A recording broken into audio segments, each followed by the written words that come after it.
Vamos lá, então, para dar início ao nosso bate-papo, Sidney, queria que você contasse, então, um pouco da sua trajetória, né? Como é que você começou no mercado imobiliário tradicional e como esse caminho acabou culminando no seu interesse pelos fundos imobiliários. Então, fique à vontade aqui para compartilhar toda a sua trajetória conosco. Bom, minha trajetória é longa, se tiver, tem que ter 4 horas de programa para contar a minha história, mas o que eu vou contar é o seguinte: eu me formei nos anos 80, numa época muito difícil de Brasil, pós-regime de militar, o Brasil estava com uma série de problemas, foi um momento muito difícil de início de vida, eu, engenheiro civil, eu tentei no início fazer alguma coisa diferente, acabei arrumando um emprego, fiquei 1 ano e meio nesse emprego, nesse 1 ano e meio o cara não me pagou fundo de garantia, férias, nada. Então, depois, quando foi início de 82, eu estava na rua, falei, bom, preciso arrumar alguma coisa para fazer. Peguei o jornal, já estava trabalhando na África, em algum lugar, porque não tinha emprego no Brasil, estava horrível essa época, muito difícil.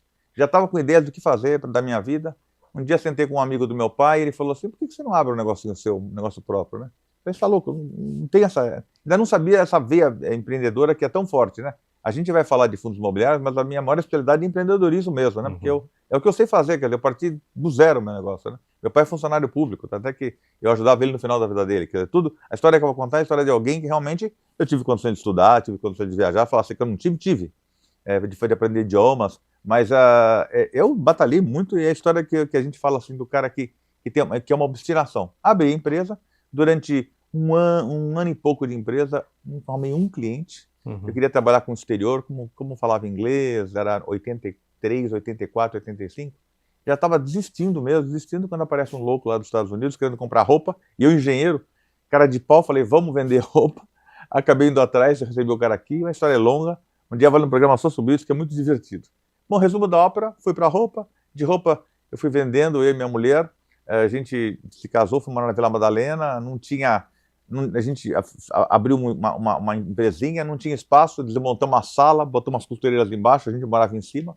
E nisso acabei comprando e vendendo tecido, comprando e vendendo, fui começar a fabricar tecido, e desde sempre eu tinha na minha cabeça que eu queria fazer alguma coisa que trabalhasse por mim. Aquela coisa da cabeça de quem pensa para ganhar dinheiro. Eu pensava em fazer alguma coisa para trabalhar para mim. E eu queria imóvel de locação, eu queria alguma coisa que trabalhasse por mim.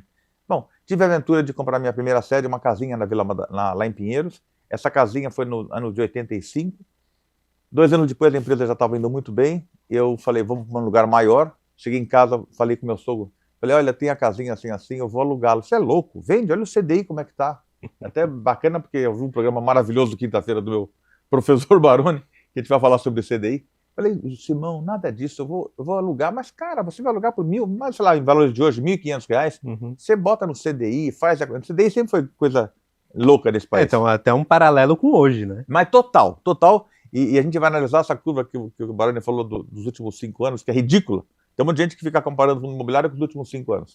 Bom, na época acontecia coisa similar, e eu até me lembro que ele ficou meio assim, mas você é louco. Bom, resumo, eu aluguei a casinha, e dali para frente fui construindo tudo que eu sobrava de dinheiro. Eu trabalhava que nem um louco, trabalhava de noite, vendia carro, vendia cota de consórcio, vendia tecido, mas sempre gostei, nada sofrido. Desmontar a sala da minha casa para botar costureira também não foi sofrido. E hoje, se precisar, vamos embora, vamos vender bolinha embaixo, né? Então essa história foi indo até que nos anos 90 eu comecei a comprar um pouquinho mais de espacinho, casinhas, espaços maiores. Sempre fui atrás de encrenca, porque se você for querer sair aqui na Faria Lima, entrar no stand e comprar um imóvel para alugar, você vai arrumar uma coisa linda. Só que se alugar com o teu yield on cost vai ser 0,3, 0,25, 0,4. Então você tem que partir da raiz, daquela brincadeira que eu fiz do programa lá do Ricardo Figueiredo, que eu falei da fruta, né? Então, realmente, isso aí você tem que partir da raiz para você construir alguma coisa e multiplicar patrimônio. Então, multiplicar patrimônio é diferente. Nós vamos falar sobre preservação de patrimônio e multiplicação de patrimônio. E fui fazendo uma carteirinha e cresci bastante até os anos 95, 96. 97 eu saí do ramo de têxtil, me dediquei totalmente à parte imobiliária. E aí foi 2000, 2002 eu adquiri o E-Business Park, 2004 o E-Business Park e outros negócios que a gente tem prédios e tal.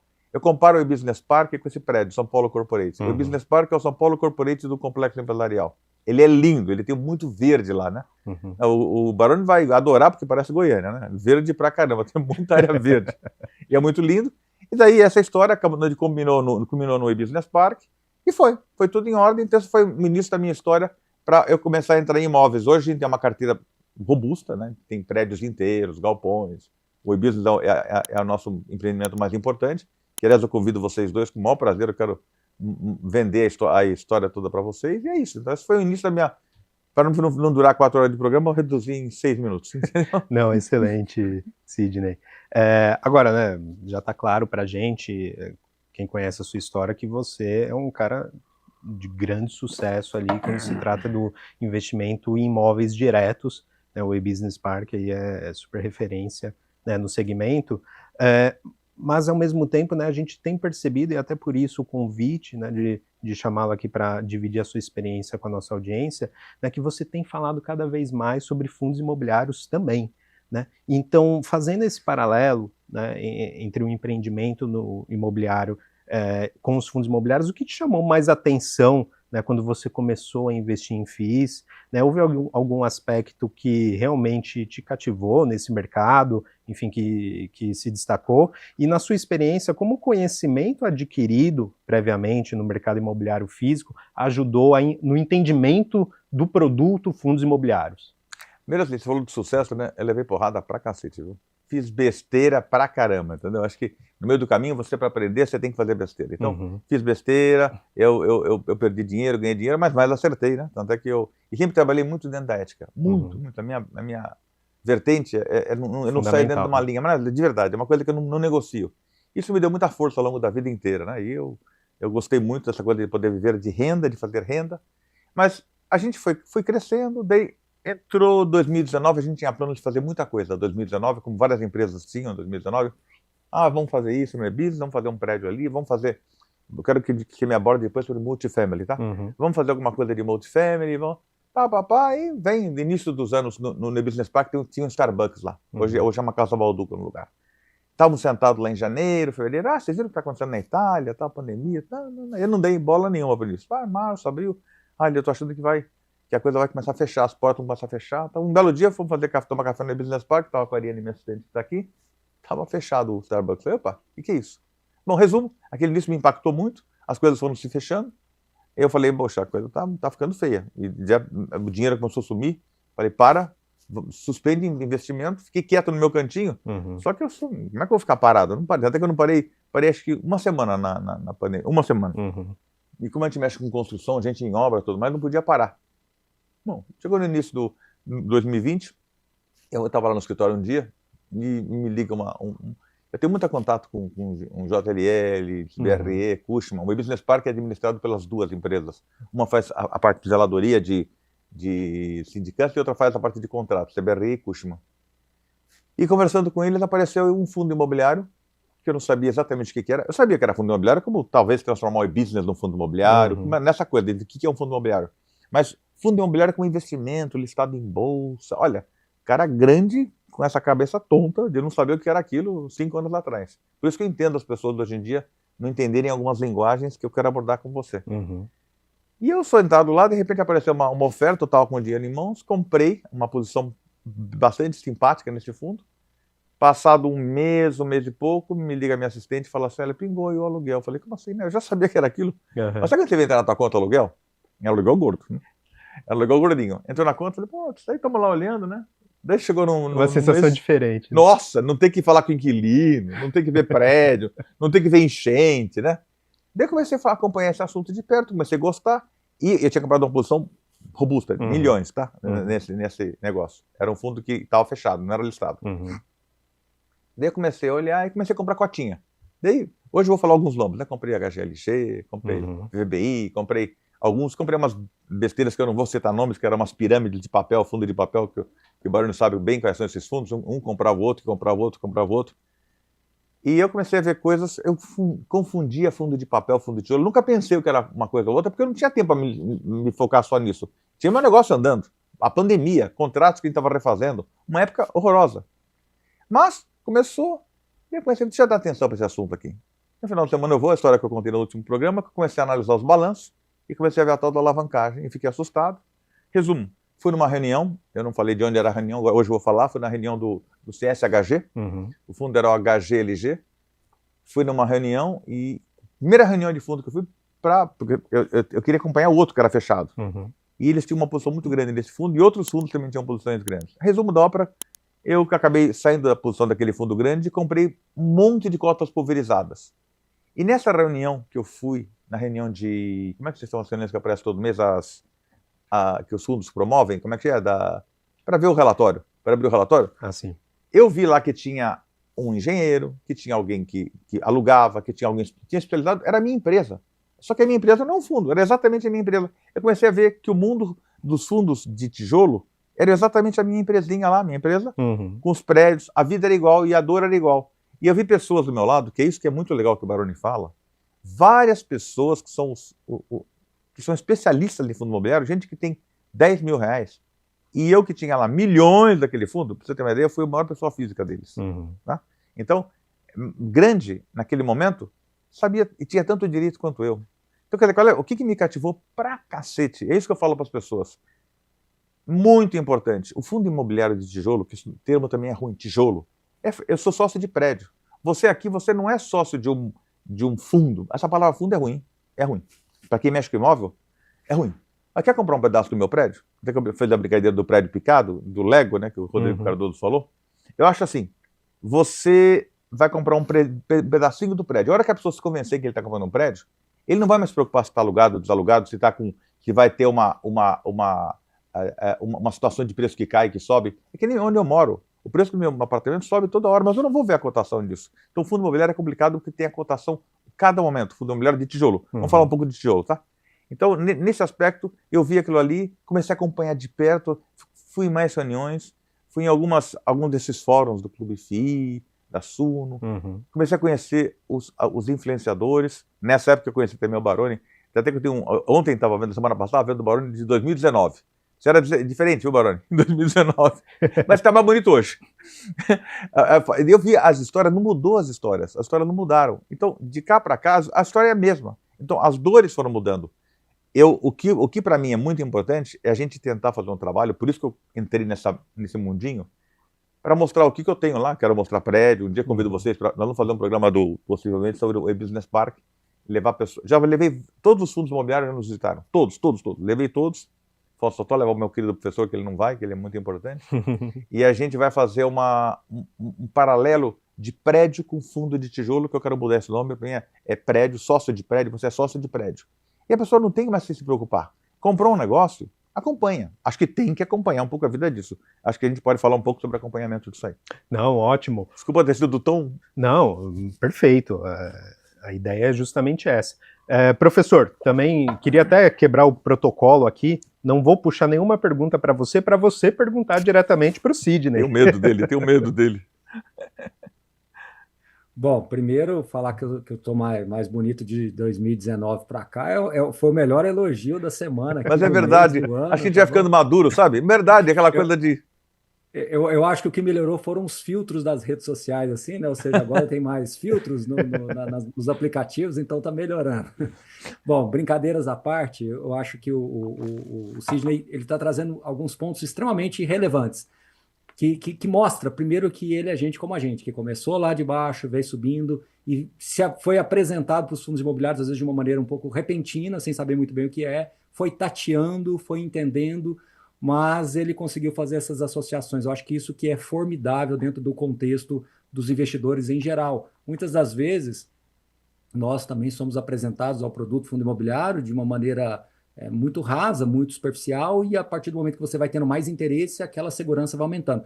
Então, o caso do Sidney é exatamente o caso do brasileiro em geral, de vir de baixo, montar um portfólio, começar a entender, depois começa a se aperfeiçoar um pouco mais no produto. Então, muito importante que vocês peguem essa lição do Sidney e repliquem para si. Eu acho que o grande ponto de diferença aqui é que ele teve esse interesse de buscar mais informações, né?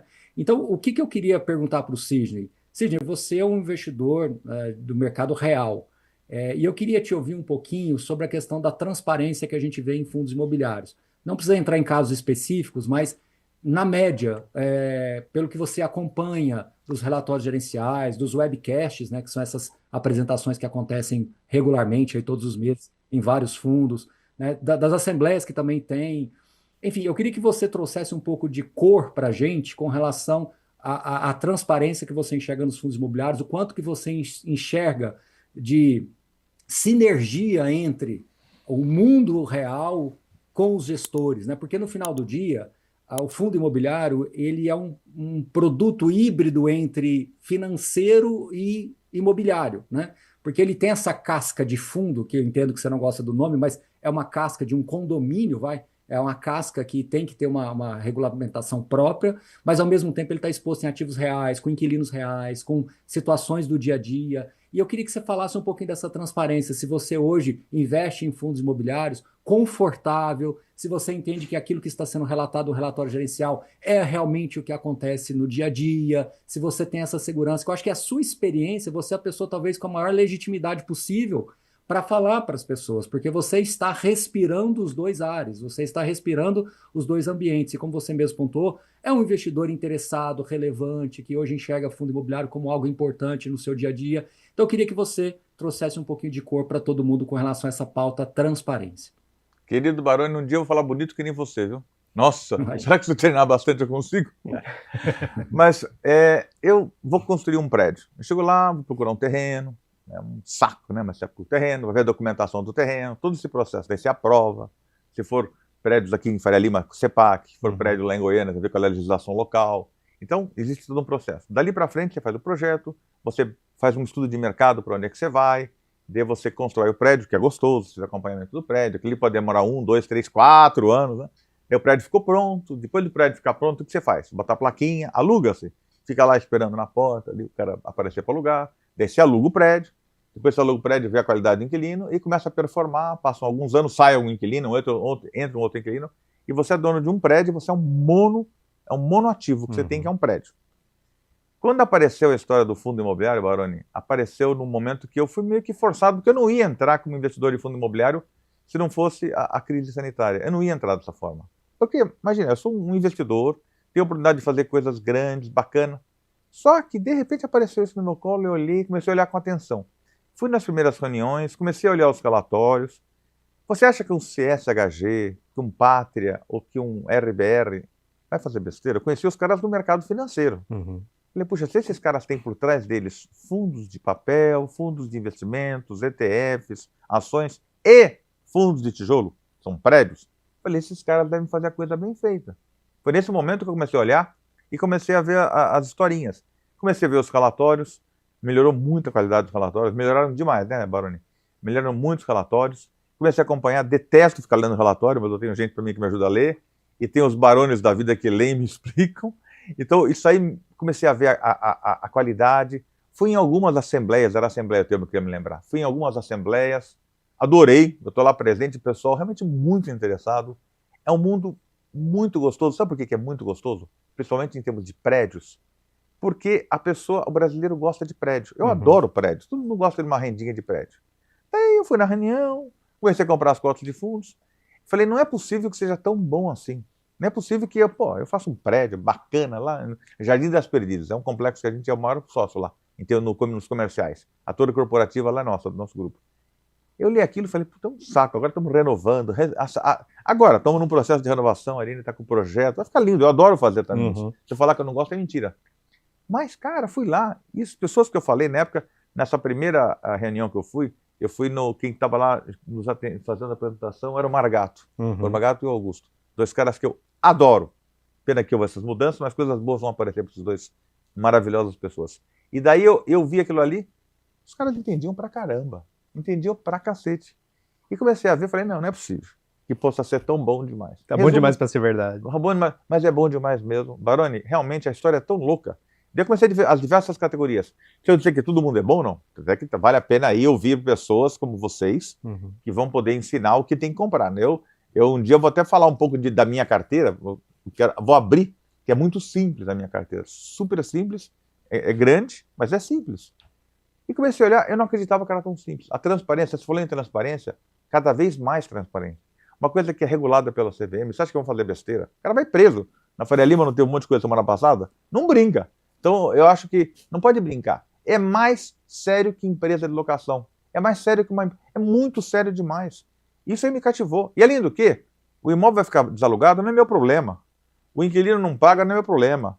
Não é nada meu problema. Então, meu recado forte para quem compra cota de fundo de tijolo ou sócio de prédio, ele é meu sócio, lá naquele galpão do Pátria ou da RBR, ou da DRBR, em algum lugar, somos sócios. Ele pode ser sócio só da fechadura, e eu sou sócio de uma porta inteira. Sócios do prédio. A hora que você entender que aquilo ali você pega na mão e se aluga aquilo, e você não se preocupa mais nada. Tudo é regulado por alguém. Eu não estou aqui representando ninguém, estou representando a pessoa que ficou maravilhada com isso e teve a oportunidade de conhecer alguns influenciadores competentes ao meio do caminho. E mesmo os mais fracos também, sempre alguém dá algum recado. Às vezes aparece alguma coisa, você vai lá, ouve, tem um monte de gente que ouve, fala um monte de palavrão e tal, mas sempre tem coisa opa, está acontecendo tal coisa lá com o fundo do Santander, ou tal coisa. É bom, você vai vendo, até que você pega algumas aulas no meio do caminho muito boas, que nem essa do CDI, que eu quero falar lá na frente. Então, você falou em transparência, extremamente transparente. Os relatórios me ajudam muito nos meus prédios. Você perguntou de paralelo, o que eu faço? Eu, às vezes, quero informações de como é que está o preço de locação de galpão em Jundiaí. Eu tenho acesso àquilo ali. Eu acabei de contratar o Clube FI, estava o Rodrigo Cardoso, eu acabei fechando lá. Você tem informação do contrato. Imagina, até é uma briga desleal comigo.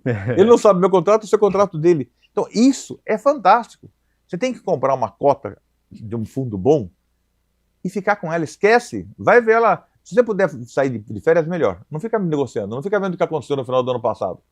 É prédio. Cara, você pega as histórias, a Capela Sistina está lá, você está lá, os prédios do século XVIII estão lá, do XIX estão lá. Em qualquer momento de guerra, inclusive, prédio é bem de raiz. Tanto é que, numa carteira de investimento, eu quero que você me pergunte sobre investimento, porque lá, sobre o que é a carteira, o fundo de tijolo, para mim, ele não entra como investimento. Porque a palavra fundo, ele entra como prédio. Eu tenho lá prédio em Perdizes, tenho Business Park, tenho isso, tenho CSHG, tenho isso. Ele entra como prédio para mim, prédio. Daí tem outros investimentos, ETFs, REITs, bonds nos Estados Unidos, papéis de fundos imobiliários são ótimos. Eu falo muito pouco sobre papéis e me ligaram reclamando. Vários administradores, que eu conheço todos deles, você não fala de papel, eu quero falar um pouquinho, me pergunta, pelo amor de Deus. E não, então, transparente, bom, fácil, eu não tenho que me preocupar. Está concentrado naquela loja grande, naquela cadeia grande. O cara não paga, tira ele fora. Deu problema na loja americana, não tem problema, vai sair. O prédio está lá. O que você tem que ver são os fundamentos de um fundo. Eu quero que você me pergunte o que é o fundamento, o que eu vejo num fundo. Isso sim, Baroni, extremamente transparente. Você está no negócio certo, pode continuar, viu? Empreguinho é bom.